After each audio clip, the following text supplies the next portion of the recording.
चला तर मंडळी, नेहमीचं चिकन खाऊ वाटत नसेल तर आज बनवूया मस्त झणझणीत असं वेगळ्या मसाल्यातील आणि वेगळ्या वाटणातील काळ्या मसाल्यापासून झणझणीत असं काळं चिकन. तुम्ही कधी केलं नसेल तर एकदा करून बघा.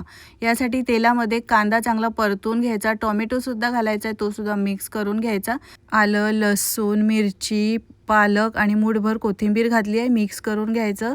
पूर्णपणे मसाला शिजल्यावर थंड झाल्यावर वाटून घ्यायचा. तेलामध्ये खडे मसाले, हळद, लाल तिखट, इथे मी वापरते माऊली यांचा काळा मसाला आणि माऊली यांचा गरम मसाला.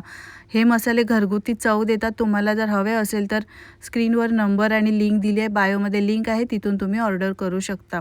वाटण घालायचं आहे, मिक्स करून शिजवून घ्यायचा मसाला आणि त्यानंतर चिकन, मीठ घालायचं, गरजेनुसार पाणी घालायचं, मिक्स करून झाकण ठेवून चिकन छान शिजवून घ्यायचं.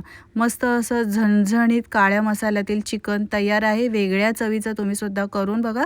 रेसिपी आवडली लाईक शेअर करा.